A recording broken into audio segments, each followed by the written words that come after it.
खाली थे और जो 10वां रथ निकला उसमें एक बड़ा सुंदर बच्चा है और वही बच्चा लेकर के उस ब्राह्मण ने अज को दे दिया, महाराज इसे अपना पुत्र स्वीकार करो।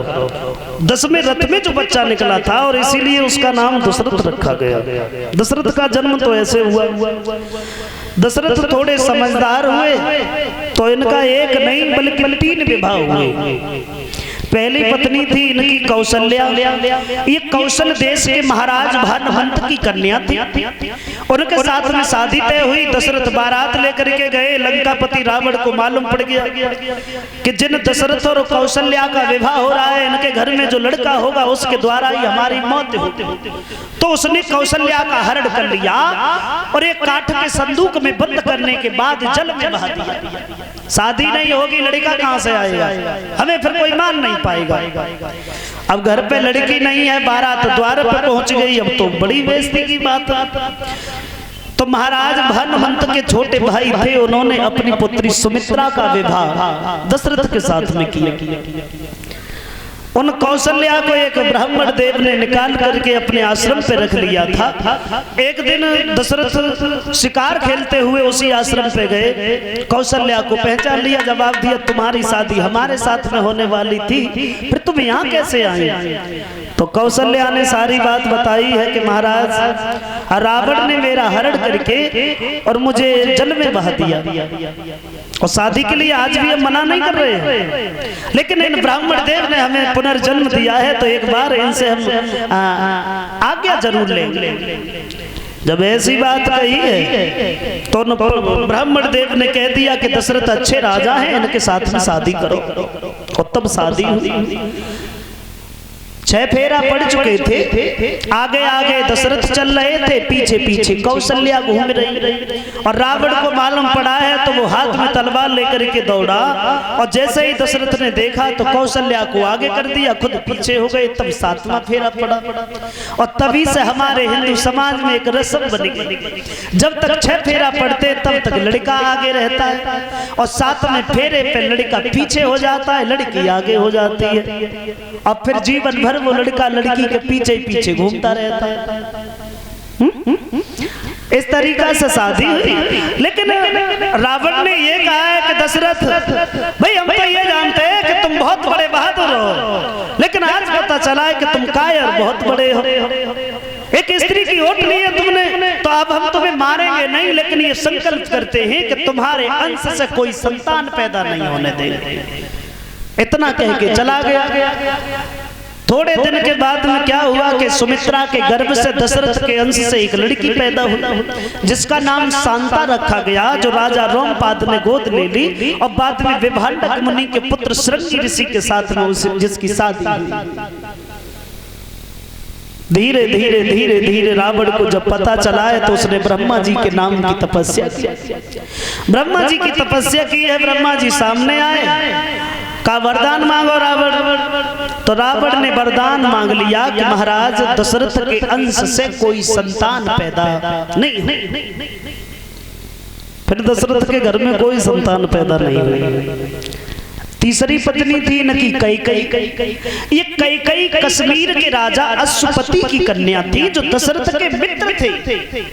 एक बार जब कश्मीर में घूमने के लिए गए तो जवाब दिया है कि महाराज तुम्हारी पुत्री बड़ी सुंदर है और ऐसा करो अपनी बेटी की शादी आप हमारे साथ में कर दो। जब ये बात कही है तो कह देते कोई बुराई नहीं है तुम में दशरथ, शादी तो कर देते, लेकिन क्या करें तुम्हारे घर में 2 पत्नियां तो पहले से। अयोध्या का राज मिलेगा तो सुमित्रा के बच्चे को या फिर कौशल्या के बच्चे, मेरी पुत्री के पुत्र को क्या मिलेगा?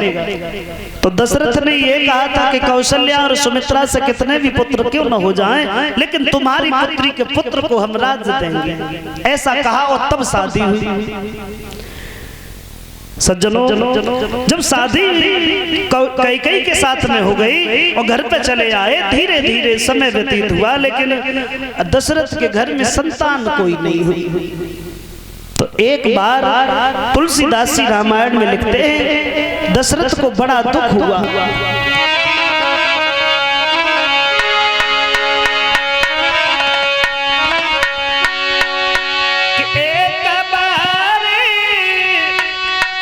दशरथ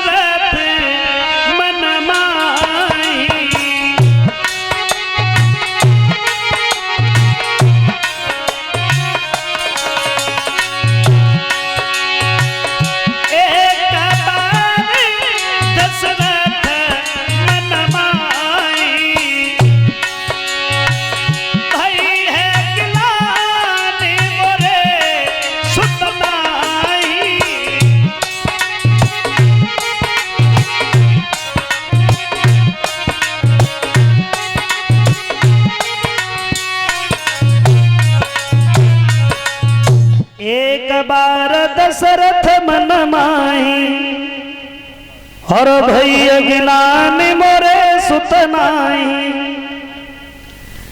एक बार दशरथ उन्हें कष्ट हुआ, सोचने लगे मेरे घर में कोई संतान नहीं है। इस बात को लेकर वैसे दुख रोजाना होना चाहिए था, फिर एक ही बार दुख का एक हुआ।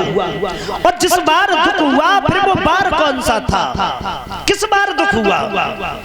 तो बताया है कि एक बार दशरथ वन में शिकार के लिए चले गए और वहां जाकर के एक हिरण का वध कर दिया।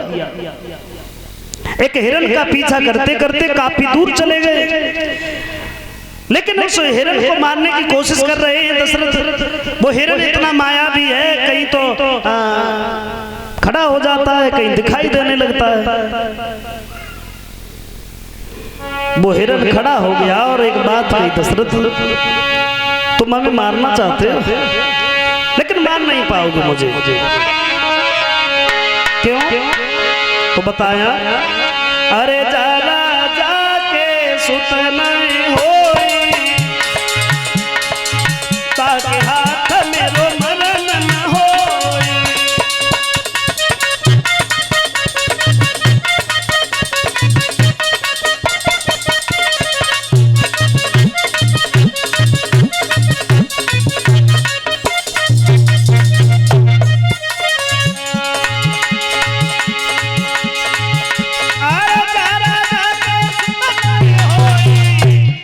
और ताके हाथ मेरो मरण न होई,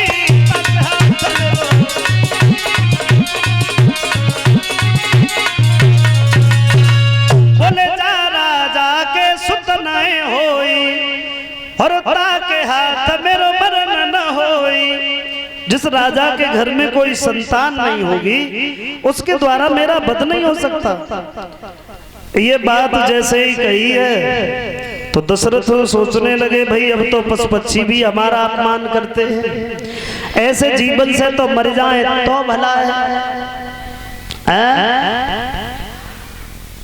और बड़े दुखी होकर के दशरथ गुरु वशिष्ठ के पास में गए। गुरु वशिष्ठ ने जैसे ही चेहरा मलिन देखा तो पूछ लिया, क्या बात है दशरथ, भाई इतने दुखी काहे को आए हो तुम? दोनों हाथ जोड़ करके प्रणाम किया और जवाब दिया, गुरुदेव क्या हमारे घर में कोई संतान होगी नहीं? तो जवाब दिया, कैसी बात कर रहे हो?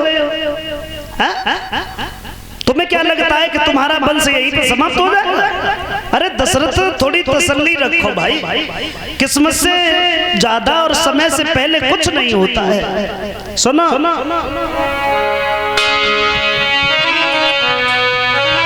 अरे चलने वाली है वंश वेले,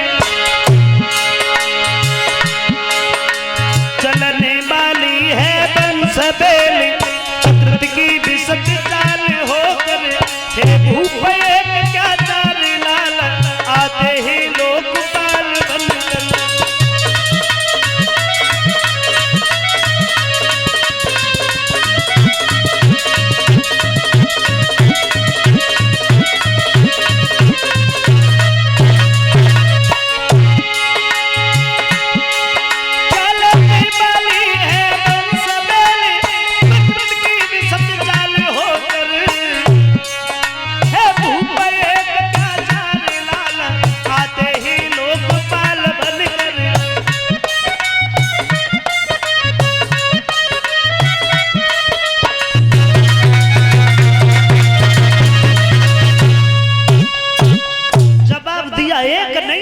चार पुत्र पैदा होंगे तुम्हारे घर। बोले कब होंगे? जब मर जाएंगे तब, अब शरीर पे तो बुढ़ापा आ गया। जवाब दिया, दशरथ थोड़ी तसल्ली रखो, एक नहीं चार चार, मैंने बताया नहीं तुम्हें। अरे धरा हूँ धीरा हुई सुतदारी,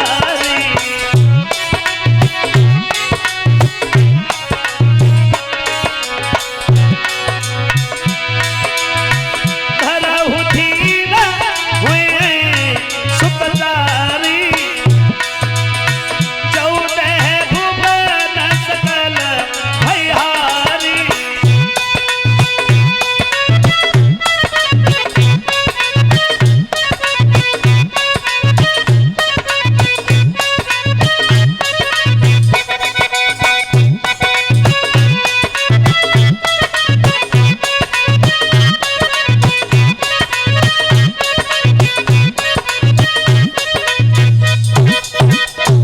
जवाब दिया है तुम्हारे घर में 4 पुत्र पैदा होंगे।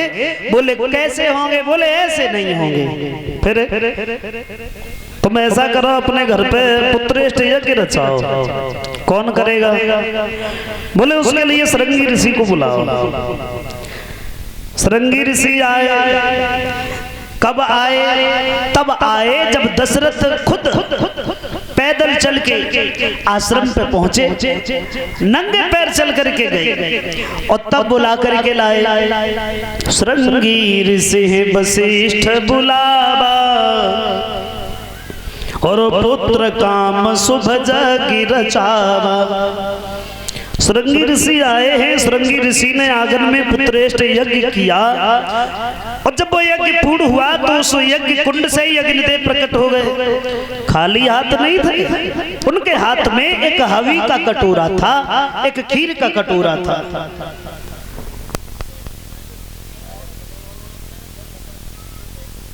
मगर और जो ये बात कही है, नतीजा ये हुआ है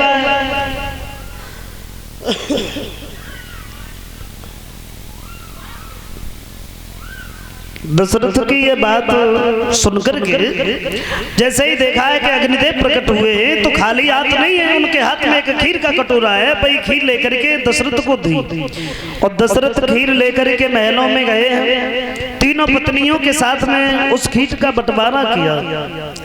अब कैसे बंटवारा किया? बोले किया तो लेकिन बड़े ही भेदभाव के साथ में, बड़ा अंतर है। कैसे?